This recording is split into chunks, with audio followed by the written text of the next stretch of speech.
지금 생각을 따라가지 않으면 어때요? 생각, 판단, 분별을 따라가지 않으면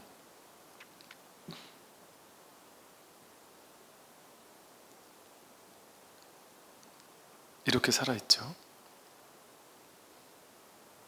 이 고요함이 아무 생각도 들리지 않는다라는 걸 이렇게 비추고 있는 이 고요함이 이렇게 있어요. 그게 뭔지는 모르겠어요. 그게 뭐 머리가 고요한 건지 가슴이 고요한 건지 모르겠어요. 이 소리를 귀가 듣는 건지 마음이 듣는 건지 가슴이 듣는 건지 모르겠어요. 근데 이렇게 살아있는 이 살아있는 성성한 게 있어요. 이 성성함 하나가 살아있어요. 소리의 내용을 따라가면 돌로 쪼개서 이 소리 이렇게 내용을 따라가면 이 내용하고 이 소리 모양하고 이 소리 모양이 다르죠. 그건 내용을 따라간 거잖아요. 모양을 따라간 거잖아요. 돌로 쪼개지잖아요. 이것과 저것이 다르죠. 제가 이겁니다 하고 이겁니다 하잖아요. 그럼 같은 걸 얘기하잖아요. 근데 모양을 따라가면 요거 다르고 요거 다르잖아요. 그러니까 이 소리도 아니고 이 소리도 아니겠죠. 제가 지금 가리켜 보이는 것이 이 소리도 아니고 이 소리도 아니겠죠. 여기서 같은 거, 여기서 같은 거, 여기서 같은 거, 여기서 같은 거.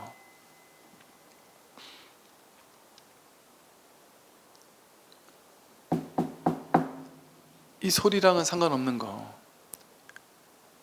여기서 자기가 이렇게 깨어있어요. 살아있고. 이게 성성함이에요. 성성한 거, 깨어있는 거, 이 비추는 거. 그러니까 이 깨어있는, 이 살아있는 이 자리에서는 이것과 이게 같죠? 이거 비추고 이걸 비추어요. 이걸 알고 이걸 아는 놈은 같단 말이에요. 그죠? 그러니까 모양과 상관없이 늘 이 하나는 같죠. 어떤 소리가 들려도 똑같죠. 여러분한테 욕하는 소리를 듣든 칭찬하는 소리를 듣든 같은 이 하나가 확인되죠. 여기 있으면, 이 마음에 있으면, 대상에 끌려가지 않고 대상을 비추는 이 자리에 있으면, 즉 스크린 위에, 영화 스크린 위에 공포 영화, 전쟁 영화, 멜로 영화, 행복한 영화, 불행한 영화, 비 오는 영화, 전쟁 영화, 불타는 영화 다 나왔어요. 그럼 내용을 따라가면 불타는 영화는 뜨거운 것 같고, 멜로 영화는 좋고, 전쟁 영화는 무섭고, 귀신 영화는 두렵고 이렇잖아요. 그건 모양 따라간 거잖아요. 그 모든 것을 비추고 있는 이 스크린, 텅 빈 스크린, 이 비추고 있는 이 빛, 이것은 불나는 영화가 난다고 타지 않죠. 좀비 영화를 만난다고 해서 물어뜯기지 않죠. 행복한 영화가 난다고 해서 이 스크린이 행복하지 않죠. 이 스크린은 언제나 아무 일이 없어요. 텅 비어, 언제나 그냥 늘 있어요. 늘 있어요. 근데 이렇게 텅 비어 있으니까 적적, 고요하게 뭐가 있는지 모르겠단 말이에요. 그냥 있어요. 있으니까 이 위에 모든 걸 드러내죠. 삼라만상 모든 것을 드러내죠. 그러니까 드러난 모든 것, 생겨나고 사라지는 모든 것에 이 바탕이 있듯이 생겨나고 사라지는 모든 것에 이 마음이 살아있죠. 이 마음 하나가 살아있어요. 그러니 생겨나고 사라지는 모든 대상을 볼 때 그 대상을 따라가면 이 영화 내용을 따라가는 거예요. 그 모든 영화를 비추고 있는 이 빛, 삶을 드러내고 있는, 삶을 비추고 있는 이 깨어있음, 이 비춤, 여기에 있으면 요건 하나죠. 다르지 않죠. 욕먹는 것과 칭찬받는 게 하나잖아요. 돈 1000억을 버는 것과 돈 1000억을 날리는 게 같은 일이죠. 현실에서는 돈 1000억을 버는 것과 돈 1000억을 날리는 것은 엄청난 차이잖아요. 근데 여기서는 돈을 많은 줄 알고 적은 줄 알잖아요. 이 아는 마음은 같은 한 마음이잖아요. 탄생과 죽음이 우리 분별을 따라 모양 따라가면 태어나는 건 좋은 거고 죽는 건 싫은 거잖아요. 근데 여기 있으면 탄생이 일이고 죽음이 일이죠. 탄생에서 이거 확인하고 죽음에서 이 일을 확인하죠. 성공해서 이 일을 확인하고 실패해서 이 일을 확인해요. 성공과 실패가 다 이 하나의 같은 일이란 말이에요. 성공 영화, 실패 영화 그냥 하나의 스크린 위에 비추잖아요. 이 스크린이라는 거울 위에 비추어지는 모양이잖아요. 성공도 모양이고 실패도 모양이잖아요. 그러니까 늙고 젊은 게 똑같죠. 어릴 때는 젊음을 비췄죠. 늙을 때는 지금 늙은 걸 비춰요. 똑같잖아요. 아픈 것과 아프지 않은 게 똑같지 않아요? 아픈 걸 비추고 건강한 걸 비추는 이 마음은 똑같죠. 한 마음이죠. 그래서 한 마음이라고 하죠. 이 한 마음은 좋은 것도 나쁜 것도 성성하게 깨어서 비출 뿐이에요. 그냥 그거 성성이라고 해요. 그런데 이 한 마음은 볼 수도 없어요. 오염되지도 않아요.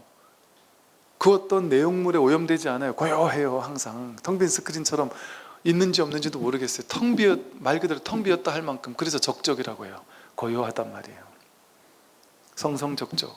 성성하게 비추지만 적적하게 뭔지를 알 수가 없어요. 공에서. 공적 영지심. 공적해요. 여기 뭐가 있다고 할 수가 없어요. 그러나 영지, 소소영령하게 안단 말이에요. 이걸 삶의 모든 걸 알고 있어요. 그럼 보세요. 여러분 여러분 지금 수많은 인생을 살았잖아요. 근데 그 인생에서 변치 않고 늘 있던 건 이 마음 하나죠. 근데 삶에서 여러분이 보면서 살아왔던 내용물은 어땠어요? 내가 10대 때 이런 일을 했고 20대 때 이런 일을 했고 30대 때 성공했고 실패했고 내가 이런 사람하고 살았고 내가 인물이 잘났고 못났고 뭐 온갖 삶의 이야기는 전부 다 내용물이죠. 영화 위에 비춘 스토리잖아요. 스토리. 하나의 꿈에서 어떤 꿈의 내용물이 나오든 이게 꿈인 줄 알면 깬 입장에서는 그냥 하나의 꿈일 뿐이죠. 실제가 아니죠. 삶의 내용물이 전부 다 꿈이었잖아요. 꿈의 내용물이었잖아요. 꿈의 내용물이 중요합니까? 이 꿈꾼 자 깨어나는 게 중요합니까? 삶의 내용물이 중요합니까? 그 내용물을 비추는 이 살아있는 진정한 자기, 변치 않는 자기, 불생불멸하는, 생겨나지 않았기 때문에 죽을 수 없는 이 위에서 모든 게 생멸하죠. 이 마음은 생멸하지 않죠. 엄마 아빠가 나를 탄생시켰다, 그게 아니죠. 이 마음, 내 마음, 이 마음이 엄마 아빠를 탄생시켰죠. 그러니까 엄마 아빠가 나를 탄생시킨 게 아니라 내가 엄마 아빠를 탄생시켰죠. 이게 내니까. 그러니 온 우주 삼라만상 모든 일이 다 벌어지고 있는데 벌어지는 건 하나도 없죠. 여기 있으면 다 같은 일이죠. 평등성지죠. 평등한 성품으로 본단 말이에요. 이게 평등성지, 평등한 성품으로 보는 지혜란 말이에요. 일체 삼라만상 모두 다 평등 하나의 일이에요. 너와 내가 어떻게 둘이에요? 다 평등한 하나지. 다 자기죠. 타인들이 다 자기예요. 이게 자기고 이게 자기고 보이고 들리고 느끼고 아는 모든 대상이 어떻게 대상이 따로 있어요? 그게 다 자기죠. 그 대상을 비추고 있는 이 마음, 이거 빼고 그것만 따로 있은 적이 있나요? 마음 없이 세상에 따로 있은 적이 있나요? 그 세상은 이 마음에서 드러났어요. 그 세상이 바로 이 마음이에요. 근데 왜 이게 완하다요? 여전히 생각을 따라가고 분별이 아직도 성성하게 살아있으니까. 왜 이해가 안 되는 거예요? 머리로. 뭔가 모르게 와닿는 것 같긴 한데 이해는 안 돼요. 그리고 이게 들을 때는 뭔가 그런 것 같은 뭔지 모를 이렇게 느낌적인 느낌으로 뭔가 모르게 좀 알 듯도 한데 이러다가 집에 가면서 가만히 곰곰이 생각해 보면 하나도 모르겠어요. 왜? 생각해 보면 하나도 모르겠어요. 이게 생각하는 게 아니거든요. 그 와닿는 거거든요. 조금이라도 와닿은 게 있으면 그냥 됐어요. 그 정리하려고 하면 안 돼요. 정리하려고 하는 건 다시 분별을 따라가는 거라서 다시 어긋난단 말이에요.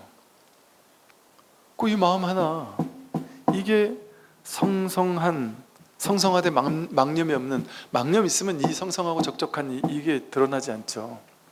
망념 따라가니까. 망념 따라가서 내가 있고 세계가 있고 나는 몇 살이고 아픈 게 있고 젊은 게 있고 좋은 일 있고 나쁜 일 있고 내 인생이 행복한 인생, 잘 산 인생, 잘못 산 인생, 나는 인생을 잘못 살았어 하고 맨날 울어요.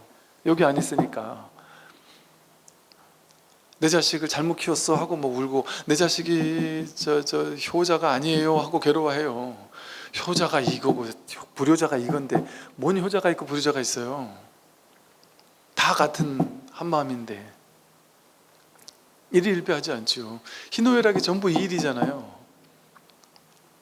삼라만상에 다른 일이 없어요. 다른 일이 없어요. 뭔 일이 없어요. 그냥 일밖에 없어요. 이것을 직접 자신의 삶에서 확인해 가는 게 보임이에요. 한번 여기에 감을 잡고 나면 현실 경계에서 막 끄달려 간단 말이에요. 끄달려 갈 때마다 이것도 일인가 아닌가 스스로 보는 거예요. 생각으로 하라는 게 아니고. 그 스스로 보면 남들이 나 욕을 먹어도 그게 일이고, 스트레스를 받아도 그게 일이고, 괴로워도 그게 일이고, 행복해도 그게 일이고, 정말이네. 낱낱이 모든 일이 직접적으로 내 삶의 경험으로서, 체험으로서 일이네. 정말 이 일이네. 또 생각에 끌려갔었네. 생각에 끌려가니까 이 일이 있는 것 같고, 저 일이 있는 것 같고, 성공이 있는 것 같고, 실패가 있는 것 같고, 좋은 일이 있고 나쁜 일이 있고, 내 인생이 막 별로고 내 인생이 멋있고, 이런 망상에 끌려가는구나. 그러니까 괴롭구나. 생각에 끌려가니까. 이거 생각이었구나. 생각에 끌려가지 않고 이 자리에 있으니까 나는 좋은 사람도 아니고 나쁜 사람도 아니었네. 나는 성공한 사람도 아니었고 실패한 사람도 아니었네. 내 인생에 아무 일이 없었구나. 나를 판단할 수 있는 뭐 잣대가 없구나. 그게 정멸이죠. 모든 문제 해결 아니에요, 그것이? 무슨 문제가 있어요? 문제가 사라지는 거죠. 해결할 문제가 없어요, 이제. 나아가야 할 곳이 없어요. 다 언제나 여긴데. 어디로 가요? 갈 데가 없어요. 날마다 좋은 날이죠. 날마다 해피엔딩이고, 여기가 불국토고, 여기가 정멸의 자리고, 이게 성성적적이고, 불교 모든 교리가 다 얘기하고 있죠. 그럼 이렇게 일어나는 건 왜 이렇게 있는 것처럼 보이는 건 왜 그래요? 그건 허망한 인과 허망한 연이 화합해서 허망한 과를 만들어내는 것 뿐이다. 그러니 실제가 아니다. 여러분, 이 소리가 있죠? 여기도 여기 소리가 없잖아요. 여기도 소리가 없잖아요. 제 손에도 소리가 없잖아요. 공기 중에도 소리가 없잖아요. 여러분 귀에도 소리가 없잖아요. 소리라는 과는 없어요. 근데 인과 연을 화합시키면 소리라는 과가 나왔다가 사라져요. 그거 있는 거예요, 없는 거예요? 조금 전에 그 소리 있는 거예요, 없는 거예요? 지금 붙잡을 수 있어요, 없어요? 근데 여기에 인연에 따라다니면, 인연에 휩쓸려 다니면 그 소리가 나를 괴롭혀요. 예를 들어 법회전에 어떤 보살님이 한 분 저한테 와가지고, 스님 오늘 제가 조금 힘들고 예민하고 귀도 안 좋고 뭐가 좀 안 좋은 게 있어서 제가 스님이 요 종만 오늘만 좀 앉혀주시면 안 될까요? 그렇게 이제 당부를 하고 갔어요. 근데 제가 이거 계속 친다 생각해 보세요. 그럼 그분한테는 이 소리가 있죠. 이 소리가 어떻게 있어요? 그분한테는 분노, 원한, 저에 대한 미움. 뭐지 지금 나하고 한번 해보자는 건가? 뭐 얼마나 이 소리가 막 화가 나겠어요. 그분한테는 실제하지 않는 건데 그 사람한테만 실제하죠. 자기가 붙잡았으니까, 그 생각으로 붙잡았으니까. 그 생각은 어떻게 일어나요? 인연 속에서 생각이 실제인 것처럼 만들어진단 말이에요. 내가 가서 하치지 마세요라고 말을 한 그 인연 따라서 그 생각을 붙잡는 거예요. 이제 안 치겠지, 설마. 지도 양심 있으면 안 치겠지. 근데 또 치면 얼마나 화가 나겠냔 말이에요. 즉 이렇게 인연 따라서 아무것도 아닌 것이 있는 게 돼버려요. 그럼 그 법회 끝나고 와서 씩씩씩 얼굴이 우르르 스님 이거 안 했어야 되는데 왜 하셨어요? 라고 얘기하면 제가 가져와 보세요. 어디 있어요 그 소리가? 제가 언제 쳤어요? 저는 종을 친 적이 없는데요. 가져와 보세요. 가져오면 제가 인정할게요. 가져와 보세요. 한번 가져올 수 있어요? 가져올 수 없어요. 쳤는데 친박 없이 쳤단 말이에요. 그분은 지금 모양 따라가면서 쳤다 하고 쳤다에 붙잡혀 있는 거고, 쳤는데 치는 법 없이 쳤을 때는 쳤는데 친 게 없어요. 그럼 친 게 있다고 빡빡 우긴단 말이에요. 그러니까 오케이 알았으니까요, 증거를 가져와 보세요. 증거 가져올 수 있어요? 인과 연이 화합한 것은 실제하지 않아요. 실제하는 것처럼 드러날 뿐이에요. 그럼 이거 스님 이렇게 몸이 실제하는데요? 요거 딱 4개월 지나면 이 피부가 없다래요. 다른 피부, 현미경으로 잘 보면은 지금 이 피부랑 4개월 후에 피부가 다르다는 거죠. 생각이 요걸 같다고 생각이 얘를 붙잡는 거예요. 10년 전 그 몸과 지금 이 몸이 다른 몸인데 생각이 그 내가 옮겨와서 지금 이 몸, 이 내가 됐어 라고 생각하는 거예요. 생각이 나는 10대, 20대를 잘못 살았어. 내 인생은 비참했어. 나는 죄가 많아. 그 생각이 그걸 붙잡고 있는 거예요. 그래서 뭐라 그래요? 이 참회라는 게 본래 죄가 없다라는 사실을 깨달으면 죄가 없다 이러잖아요. 즉 우리의 본성을 깨달으면 죄가 없단 말이에요. 요거 깨달으면 죄가 없어요. 본래 없었어요. 죄가 사라져요. 죄가 있는데 죄가 없어요. 물론 그 죄에 대한 과보를 받을 수도 있어요.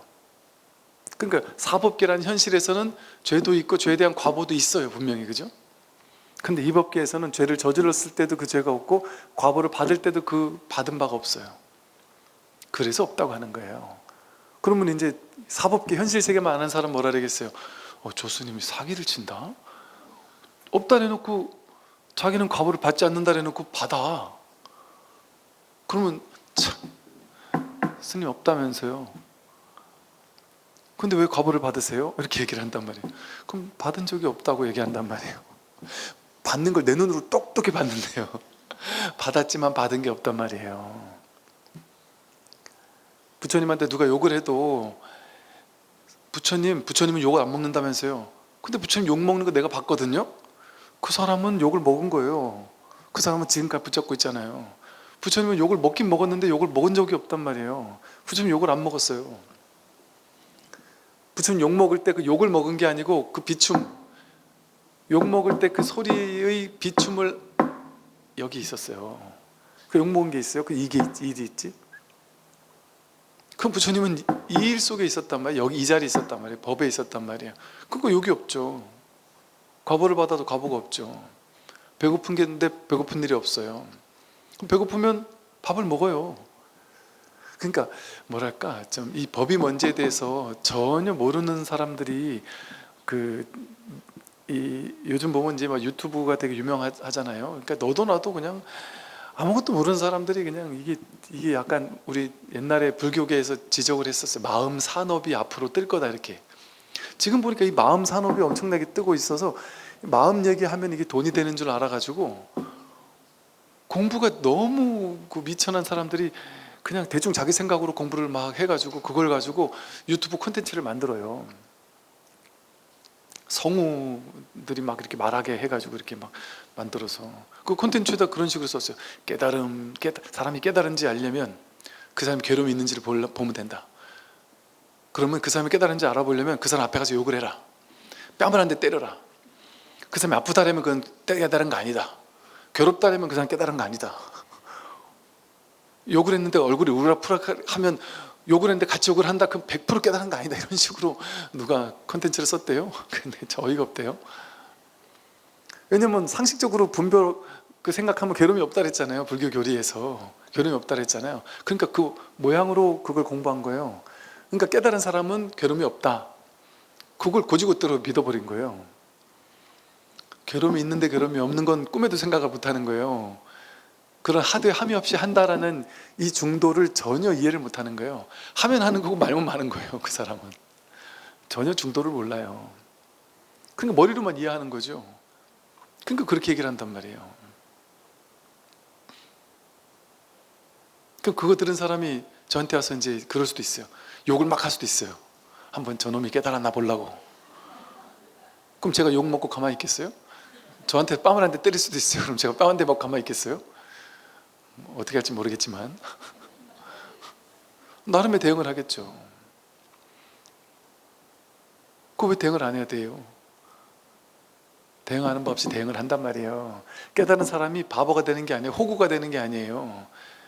깨달은 사람 화를 안 내니까 저 사람 막 가진 거 다 털어가도 화를 안 낼 거야. 털어가지고 안 털리도록 노력하죠. 털어가면 막 쫓아가겠죠. 내 주머니 돈을 털어갔으면 지갑을 들고 도망가면은 허허 지갑을 가져가는구나 하고 비추고만 있겠어요? 쫓아가죠. 힘든 데가 쫓아가서 뺏어오죠. 그 바보가 되려고 이 공부하는 게 아니거든요. 사법계에서 이상한 사람이 되려고 이 공부하는 게 아니에요. 이 법계와 사법계에서 아울러서 원만한 성품이 된단 말이에요. 그러니까 현실 세계에서 이상한 사람으로 바뀌는 게 아니에요. 현실 세계를 사는 삶의 지혜가 그대로 있어요. 현실에서 이상한 요상한 사람이 되지 않아요. 그러니까 제가 뭐랄까, 그 옛날에 보면 도인하면 이상한 사람 같잖아요. 막 저도 법회할 때 큰 스님이 이렇게 뭐 보면 한 대 때린다래고 막 이러니까 도인 되면 막 사람을 때리나 보다, 욕을 막 하나 보다, 그러고도 스스로 때리는 거에 안 걸리고 욕하는데 안 걸리나 보다, 이런 식의 모양으로 뭔가 도를 이렇게, 그 생각하면 안 돼요. 또 어떤 스님은 막 도를 깨닫고는 시장에 가서 막걸리 먹으면서 막 술 취한 사람들하고 같이 그들을 구제해주고 어쩌고 막 이런 얘기를 하니까, 아, 내가 도를 깨달으면 저 시장 가가지고 막 아무나 붙잡고 막 막걸리 먹으면서 그래야 되는구나, 뭐 이런 식으로 정할 수 있겠냔 말이에요. 똑같아요. 깨달은 사람은 항상 발걸음도, 그러니까 남방불교 수행자들 그러더라니까요. 법문하러 나오는데 저서부터 여기까지 나오는 데만 한 5분 걸리더라고요. 사띠 하면서 걷더라고요. 사띠 듬듬듬듬 감 노음. 아, 그 지 혼자 있을 때 하고 사람들 기다리는데 빨리 와서 법문 좀 했으면 좋겠는데, 꿀꺽하고 목 이거 넘어가는 소리까지 다 관찰하면서 지금부터 법회를 시작하겠습니다. 다 알아차리면서, 그럴 수도 있죠. 이제 그럴 수도 그 모양이 잘못됐다는 게 아니에요. 그 모습을 보고, 아, 저것만이 도구나. 아, 멋있다. 저것이 도구나. 저것이 도인의 삶의 양식이구나. 그분 불나면 뛰어가지 않겠어요? 아, 뛰어서 도망가야죠. 뭔 사띠하고 앉아 있을 거예요. 그러니까 그분이 잘못됐다는 게 아니라 그분은 이제 공부하러 온 사람들이니까 공부한 사람한테 이제 그런 모습을 일부러 보이는 방편을 썼겠죠. 그런 어떤 특정한 모양의 도가 있는 것이 아니다라는 얘기를 하는 거예요. 그러니까 빨리 가는 것도 이 일이고 천천히 가는 것도 이 일이잖아요. 모양의 세계와 상관없다니까요. 일체 삼라만상 모든 일이 전부 다 이 일 아닌 것이 없구나. 이게 불이법이죠. 이게 하나로 해통하는 거죠. 그러니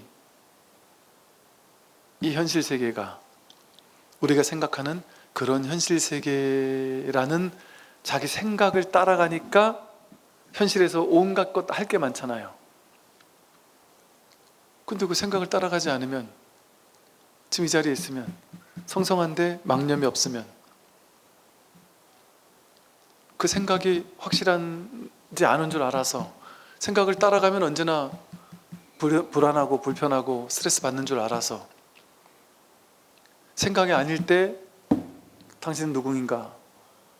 이것을 화두처럼 들고 있다면 어떨까요?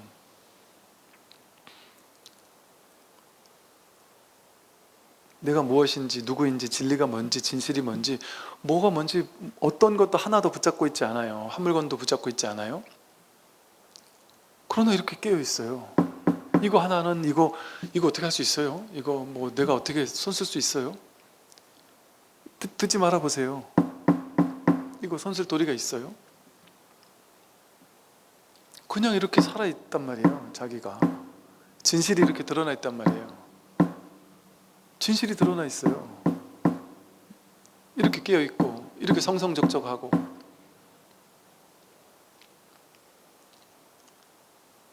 여기 있으면 아무 문제가 없죠.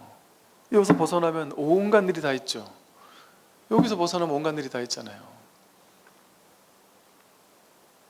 여기 있으면 의지할 데가 없어요. 귀의, 여기에 돌아와 의지하면 귀의, 삼귀의 이러잖아요. 불법성 삼보에 돌아와 의지해라. 여기 붙여죠. 여기로 돌아와서 여기에 이 자리에 의지하라는 거예요. 이게 법이란 말이에요. 이거를 설해주는 온갖 얘기가 법이잖아요. 이거 귀한 줄 알고 이것을 깨달으려고 마음 내는 사람들이 승이란 말이에요. 승. 그 여기로 돌아오는 게 삼귀의예요. 그러니까 요거 하나에 밖에 의지할 데가 없어요. 새 속에서 의지할 게 있으면 그건 깨달으면서 멀어지는 거죠. 의지할 곳이 없어요. 무의, 어디에도 의지할 바가 없어요. 왜? 어떤 모양에 의지하면 요걸 놓치죠. 여러분이 이 공부 외에는 그렇게까지 내 마음을 끄는 게 없을 때 공부가 잘 돼요. 물론 모든 일은 다 하지만 그게 놀이같이 그냥 하는 것 뿐이지, 그게 막 심각해지고 그게 막 스트레스 받고 그거에 막 집착해가지고 절대 안 되면 안 되고 막 이런 게 없어야 된단 말이죠. 왜냐면 그런 게 있으면 어딘가 의지하고 있는 게 있거든요. 마음을 두고 있는 게 있거든요. 집착하고 있는 게 있는 거거든요. 남편, 아내 너무너무 좋을 수 있죠. 좋지 말라는 게 아니에요. 너무너무 좋아서 의지하는 건 좋죠. 그런데 거기에 과도하게 사로잡혀 있으면 그거는 이 불이법을 놓치는 거예요. 내가 뭔가 돈이 있어서 든든하다, 뭐 집이 있어서 든든하다, 뭐 자식이 잘 돼서 든든하다, 뭔가 아니면 내 남편이 있어서 든든하고, 뭔가 모아놓은 돈이 있어서 든든하고, 뭐 보험이 들어오는 게 있어서 든든하고, 그게 든든할 수 있죠. 근데 그게 적당히 좋아야지. 너무 좋아 죽겠으면 거기에 그걸 따로 세워놓고 거기에 머무는 거거든요.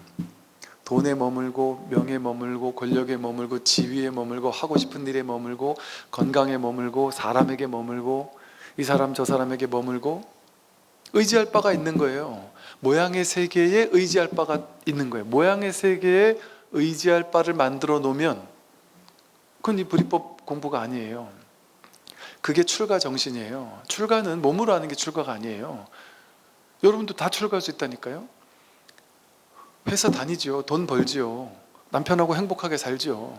자식 잘 키우죠. 할 거 다 하죠. 하되 함이 없이 하면 된단 말이에요. 역할이니까 하는 거예요. 역할인데 어떻게 안 해요? 여러분, 출가한 거나 제가 하나 똑같이 역할이 다 있어요. 스님들, 그러니까 누가 그러더라고요. 저도 출가하고 싶어요. 그래서 왜 출가하려고 하시는데요? 그랬더니 스님 되면 정말 자유롭고 아무것도 안 해도 되고, 그냥 절에서 공양 시간 되면 밥 먹고, 그냥 이렇게 참선도 하다가, 그냥 산보도 하다가, 그냥 공부하다가, 책도 보다가, 뭐 또 잘 때 되면 자고, 뭐 아침에 뭐 밥 먹으라면 공양주 보살님이 밥 먹을 시간 됐어요. 그럼 또 가 밥 먹고, 마치 저런 거 있잖아요. 뭐 라라라라라라 하면서 뭐 이렇게 샤랄랄라 하면서 완전 행복만 있는 것처럼 그걸 출가한 줄 알고 나도 그런 출가하고 싶어요 이러더란 말이에요. 미치겠더라고요 진짜. 스님 생활이 훨씬 힘들어요. 할 일이 엄청 많아요.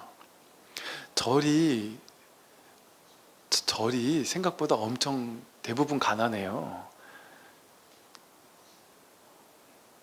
그래서 이 스님들이 처음 출가하겠다고 오잖아요. 이렇게 말하면 좀 뭐하지만, 행자님들은 절의 노동력의 역할도 담당을 해요. 왜냐면 행자님들하고 스님들이 일을 안 하면 절에 일할 사람이 없어요. 신도님들이 뭐 갖다 주는 돈 가지고 먹고 편하게 배떠들게 먹고 사는 게 아니라니까요. 경북 상주시 엄청 드넓단 말이에요. 서울시보다 넓을걸요? 그 드넓은 상주시에 있는 그 수많은 절에 공양주 보살님이 있는 절이 한 군데밖에 없다니까요. 공양주 보살, 그래서 우스개로 그렇게 말, 공양주 보살님이 있는 절은 사회로 말하면 대기업 같은 곳이라고. 스님들이 공양주 보살님이 해주는 음식 맘 편하게 먹고 사는 스님이 없다니까요. 본인이 장 봐가지고 본인이 다 알아서 설거지하고 밥하고 빨래하고 다 혼자 한 먹고 사는 거예요. 그 이상한 게 당연한 거예요. 우리는 큰 스님들 생각해가지고, 큰 스님들 상자 많으니까 상자가 빨래 해주고, 뭐 심지어 속옷까지 빨아주고, 뭐 방 청소 다 해주고, 뭐 이렇게 생각. 극소수, 정말 극소수. 진짜 극소수예요. 그리고 많은 큰 스님들 중에는 그럴 수 있는 자리에 있음에도 불구하고 자신 일은 자기가 하는 큰 스님들도 많으세요. 굳이 이거 뭐하러 니한테 맡겨, 내가 할 수 있는데. 그런 분들도 많으시고. 그러니까 그렇게 이렇게 상상 속에 있는 그게 아니라니까. 그래서 다 소임이 있다니까. 스님들마다 소임이 다 있고, 그 소임 힘들어요. 그래가지고 절에 보면은 도망가는 스님들이 그렇게 많아요. 행자생활 100명 하루 행자생활에 들어오잖아요. 진짜 90명 이상 다 도망가요. 행자 때 도망가는 사람이 한 7, 80%, 삼위 때 도망가는 사람이 또 나머지 한 30%. 근데 웃긴 건 스님 되고 나서 10년 이내에 도망가는 스님들, 심지어 10년 이상 했으면 안 도망갈 법하잖아요. 환속 안 할 법하잖아요. 20년 차, 30년 차 돼가지고 다시 돌아보면 15년 차에 환속한 사람, 20년 차에 환속한 사람 끊임없이 있다니까요. 오죽 힘들었으면. 사는 게 쉽지가 않아요. 이거 그냥 또 다른 세속이라니까. 여기가 자기가 도심이 없으면 이게 또 다른 세속이라서 똑같아요. 소위 믿는 건 똑같아요. 그러니까 나는 오로지 딴 거 아무것도 안 하고 수행에만 매진하고 싶어서 출가했어요. 이렇게 뭐가 수행인데요? 농사 짓고 밥하고 빨래하고 절에 일하고 이게 수행이에요. 그럼 그건 어디서도 할 수 있어요? 제가자에서도 할 수 있죠. 그러니까 즉 이 말은 다른 얘기를 하려고 하는 게 아니라 출가해야만 수행할 수 있는 게 아니란 말이에요. 여러분이 각자 자기 일을 하더라도 똑같이 수행을 할 수 있어요. 그 일은 누구나 다 하는 거, 먹고 사는 일 누구나 다 하잖아요. 스님들도 하고 똑같이 다 한다니까요.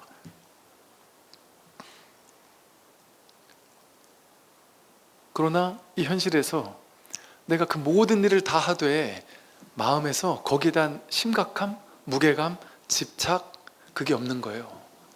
일 안 하는 건 어디 있어? 일을 해야죠. 성실하게 자신이 맡은 일을 해야죠. 다 하는 거죠. 그러나 거기에 과도하게 집착함이 없이 그 일을 하는 거예요. 좀 다르게 말하면 놀이하듯이 그 일을 하는 거예요. 놀이하듯이 직장생활을 하는 거예요. 이렇게 얘기하면 물론 그렇게 얘기해요.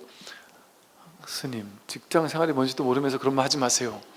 직장생활이 얼마나 힘든 곳이고 얼마나 처절한 곳이고 살아남기 얼마나 노력해야 되고 윗사람한테 욕먹으면 얼마나 스트레스 받고 이게 생존, 이거 정말 목숨 걸고 직장생활 하는 거예요. 저도 그거 20년 했다니까요. 스님은 종교인이었으니까 그래도 좀 힘든 건 덜 했을 거 아니에요 얘기하잖아요. 덜 종교인이니까 좀 좋게 대접해 주는 사람들도 있는가 하면 종교인이기 때문에 더 기분 나빠하는 사람들도 은근히 있다니까요. 지휘관 중에도 그래요. 종교인이기 때문에 더 딴지 거는 지휘관들도 있어요. 종교가 다른 사람이 그럴 수도 있고 종교가 같은 사람이 그럴 수도 있고 더 딴지 걸 수 있다니까요. 그리고 이 사람이 지금 뭐 하자는 거지? 한번 시험해 보자는 건가? 이게 뭐지 도대체 싶을 정도. 제가 겪은 건 아니지만 제 후배 스님 중에 너무너무 스트레스 받아서 막 살이 엄청나게 빠져가면서 너무 스트레스 받길래 나중에 물어봤더니 그 지휘관 지금 전역했다라면서 이젠 얘기할 수 있다 하면서 얘기를 하더라고요. 그럼 뭐냐 했더니 와, 정말 그런 사람이 있다는 게 믿겨지지 않을 정도로 정말 종교가 자기가 원하는 종교 성직자를 우리 부대에 왔으면 좋겠다고 건의를 했는데 이 불교를 보낸 거예요. 그랬더니 너무 화가 난 나머지 모든 사람 그 사람이 왕따를 시킬 뿐만 아니라 모든 사람에게 그분하고 친하지 못하게 하도록 은근한 압박을 줘가지고 정말 어떻게 살았나 싶을 정도로 힘들게 살았다는 말이에요. 그분이 그러더라고요. 얼마나 그 힘든 데서 어떻게 살았노 그랬더니 그분이 처음에 한 3개월, 6개월 힘들었는데 한 6개월 지나니까 이제 뭐 힘들지 않았어요. 오히려 좋았어요. 그러더라고요. 오케이, 인정. 너네 마음대로 해라. 너네가 나랑 얘기 안 한다면 넌 얘기 안 하면 되지 뭐 가지고. 그리고 내 할 도리만 열심히 하면 되지. 그럼 난 모르겠다. 이제 난 내 할 도리만 한다. 법회 열심히 하고. 법회도 사람 몇 명 안 나오니까 또 한편으로는 좋더래요. 소규모로 나오니까 이 온갖 핍박 속에서 나오는 이 진짜 짬진 훌륭한 불자들만 나오길래 그 친구들하고 더 열심히 공부하고 그러면서 그냥 뭐 에라 모르겠다 하고 그냥 사니까 뭐 오히려 살만하더라고.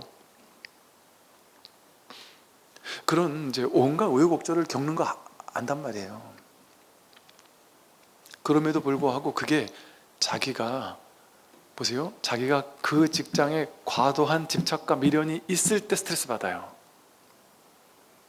과도한 집착과 미련이 없으면 최선을 다해 하긴 하되 나를 괴롭히는 어떤 놈 있잖아요.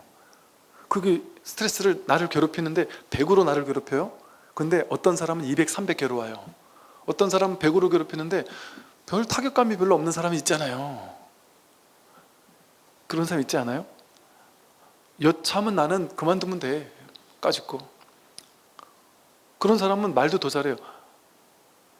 김 부장님, 제가 참다 도저히 못 참을 것 같을 때 제가 어떤 일을 할지 모르겠어요. 제가 미리 말씀을 드릴게요.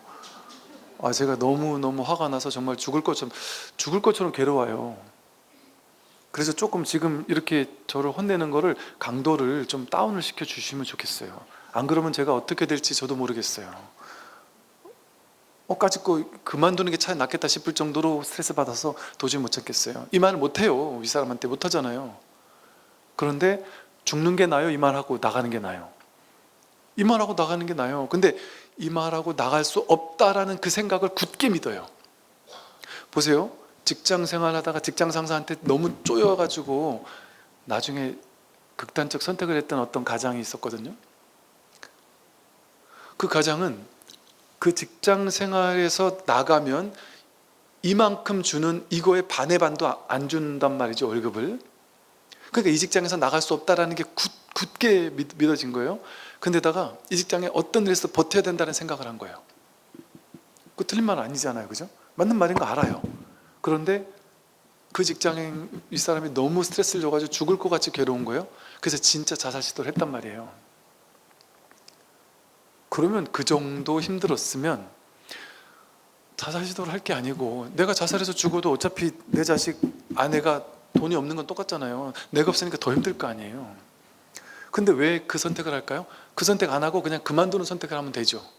그만두고 나서 나는 그 월급 안 받고 반의 반도 안 되는 월급 받으면서 가족들과 살면 되죠. 거기 맞춰서 다소 힘들더라도. 근데 그 결정을 못 해요, 사람들은. 왜 못 할까요? 일단 이 회사에서 나가는 거는 계획 자체에 아예 없는 거예요. 그건 자기 생각이잖아요. 그 생각을 못 깨는 거예요. 이 회사에서 나가란 말은 하지 말고 저를 행복하게 해주세요. 뭐 이런 식의 관념을 못 버리는 거예요. 여기 나가면 죽는 줄 아니까. 남편한테 두들겨 맞으면서 이혼을 못하는 보살님들 중에, 옛날 할머니들, 남편한테 두들겨 맞으면서 못 나가는 분들 중에 그 이혼을 하세요 이러면은, 남편이 나한테 평생 했던 말이 있는데 너 나니까 너 같은 바보 천치 같은 마누라를 데리고 살지, 너 집에서 나가는 순간 거지 돼가지고 어디 걷어줄 사람도 없고 너 써줄 사람이 아무도 없다. 네 설거지라도 써주겠냐 누가? 너 같은 멍청한 애 누가 써주겠어? 하면서 가스라이팅을 너무 해가지고 그걸 실제라고 믿어버린 거예요. 나는 나가면 죽어도 못 살아. 남편이 그래도 때리면서라도 나를 데리고 살아주니까 고마운 거야. 그 생각을 못 버려요. 죽어도 깨어나도 그 생각에서 못 벗어나요. 자기가 자승자박으로 묶어놓은 자기 생각에서 못 벗어나요. 그럴 수 있잖아요, 그죠? 군인들이 그렇다니까요. 제대하자마자 군대 왔잖아요. 내 평생 직장이라고는 군대밖에 없었던 거예요. 근데 군대 아니면 다 민간인이잖아요, 군에서는. 나는 민간인을 한 번도 해본 적이 없기 때문에 민간인을 해도 내가 할 수 있다는 자신감이 없는 거예요. 죽을 것 같은 거예요. 왜? 군인은 군인으로서의 훈련, 군인으로서의 교육만 받아봤잖아요. 그러니까 사회생활이 뭔지를 모른다고 생각해요, 스스로. 제가 나와보니까 사회나 군대나 별 차이 없어요. 똑같아요. 다 같은 곳이에요. 좀만 공부하면 돼요. 근데 군인으로 있는 동안 그 생각을 못해요. 그러니까 목매는 거예요, 거기. 군인들한테 제가 그 얘기를 했을 때 군인들이 깜짝 놀라더라고요. 뭔 얘기냐면, 군인들은 거의 한 명도 진급 안 하면 그만두지 이런 생각을 안 하고, 또 진급 돼도 좋고 안 돼도 좋아하는 생각을 못 해요. 힘들기 때문에 진급 안 할 거 이런 생각은 1도 안 해요. 아무도. 무조건 죽어도 진급하는 게 1번이에요. 근데 그 군인들한테 충격적인 얘기를 했더니 그게 너무 충격이래요. 별 얘기 아니거든요. 뭔 얘기를 했냐면, 군인들한테 이런 얘기를 했어요. 제가 어느 교사 선생님을 상담을 해봤더니 그 선생님이 퇴직이 10년도 넘게 남았는데 너무 힘들고 애들하고, 젊은 애들하고 같이 하는 것도 힘들고 오래 수업하는 것도 힘들고 너무 힘들어서 10년 땡겨서 퇴직하려고 한다길래 깜짝 놀래가지고 야, 군인 같으면 상상할 수 없는, 아무리 힘들어도 죽어도 버티는, 100% 버티는데 그런 선택을 한다는 게, 야, 대단하네요. 이렇게 얘기를 했더니 제가 대단하긴요. 제가 대단한 게 아니라 대부분의 선생님 거의 다 그러는데요. 그 버티는 사람 잘 없어요. 대부분의 선생님들이 나이 어느 정도 차면 퇴직을, 그냥 스스로 자발적 퇴사를 결정하는 선생님들이 많다는 거예요. 그 얘기를 군인들한테 했더니 충격을 받아요. 어떻게 그럴 수 있을까? 그냥 계속 다니면 월급 계속 받는 건데 어떻게 스스로 그만둘 수 있지? 이게 상상을 못 하는 거예요. 그렇게 문화가 다르고 뭔가 좀 뭐 조건이 다르고 생각이 다르고 하니까 그 생각에, 자기 생각에 자기가 묶여 있는 거죠. 그렇게 스스로를 묶는 생각, 그게 평생 자기를 묶는 감옥일 수 있어요. 그럼 보세요. 남편에게서 못 벗어나는 게 아니죠. 자기 생각에서 자기가 못 벗어나는 거예요. 그 회사에 아니면 절대 안 된다, 그게 아니에요. 그 회사에서 나를 괴롭히는 사람에게서 못 벗어나는 게 아니에요. 벗어날 수 있어요. 자기 생각이 절대 저 사람한테 대들면 안 돼, 내가 죽으면 안 돼, 이 생각에 나를 괴롭히는 거예요. 왜 안 돼요? 되죠. 한마디 할 수 있죠. 싸움은 이길 수도 있어요. 내가 오히려 웃자고 하는 소리로 무서울 게 없단 말이에요. 오히려. 그런데 그 생각이 우리를 묶어 놓는단 말이에요. 그러니까 그렇게 나를 묶는 생각이 얼마나 많겠어요. 우리가 살아오면서 나를 묶고 있는, 내가 심각하게 느끼는, 나를 묶고 있는 온갖 생각들이 내 인생 전체를 통제하고 살아왔던 거예요. 통제당한 채 살아왔던 거예요. 그러니까 자유롭지 못하죠. 자유를 어디 가서 찾을 거예요? 자기 생각으로부터의 자유예요. 자기가 자기를 묶어놓은 그 생각으로부터 자유로워지는 게 이 공부예요. 근데 자유를 찾아서 어디죠? 히말라야를 가고 인도를 간단 말이에요. 스승 찾아가고. 자기가 묶어놓고 왜 자유를 딴 데 가서 찾아요? 자기에게서 찾아야죠.